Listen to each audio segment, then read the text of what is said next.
Harper's Ferry. Back to John Brown. So when we last left off with John Brown was in Kansas after bushwhackers attacked Lawrence.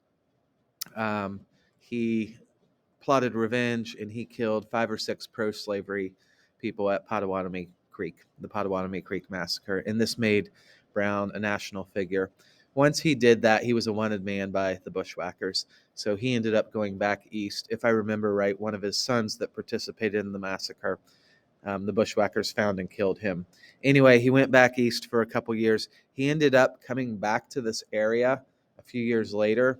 He went down to southern Missouri, stole a handful of slaves, came up actually through this area on the Underground Railroad and took them all the way, I believe, to Canada to freedom. Anyway, fast forward, it's 1859. John Brown has bigger plans. He's going to attempt to seize or steal weapons from an arsenal in Harper's Ferry, Virginia. An arsenal is a gun warehouse. And the plan was to steal weapons and then to give those weapons to local slaves. Remember, Virginia's a slave state. So steal all these weapons and give them to local slaves where they will rebel against their owner. And then they move on to the next farm or plantation. And this is going to start a slave rebellion that's going to carry out throughout the South. His plan did not go well. If I remember correctly, he had about 20 people in his group, and they even recruited Frederick Douglass. Frederick Douglass, his name has come up a couple times. He was the most well-known abolitionist in American history. He was a former slave himself. He lived up in Boston. Anyhow, they tried to recruit Frederick Douglass, and Frederick Douglass basically told him, "No way, this is a suicide mission. No one will ever get out alive." So they go to Harper's Ferry. The plan starts out pretty well. In order for this to be successful, they need to make sure they cut out communication. So what they do, as soon as they get into Harper's Ferry, they cut the telegraph lines. Telegraph is kind of the precursor to the telephone. It's how people sent messages. So they cut the telegraph lines, which was a good move. That way, a message can't get out that, hey, someone's here trying to steal all these guns. And then a train was coming through. They stopped the train, and for some reason, no one's exactly sure, they stopped the train and then they let the train continue on down the line. And like I said, no one's sure why they did that.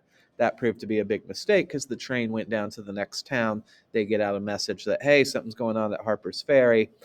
Eventually, the president, I think the president was Buchanan, he gets a call and he calls in the Marines.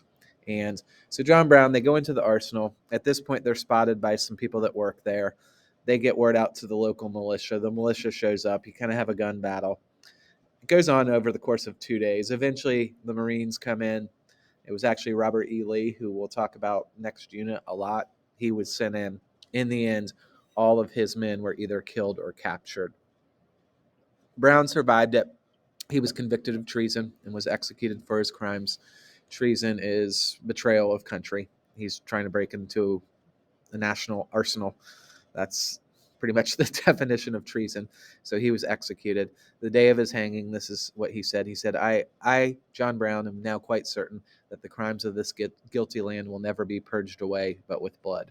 Crimes of the guilty land, slavery, will not be purged away, will not go away but with blood. Was he correct? Yes, it was the Civil War that took ultimately slavery away.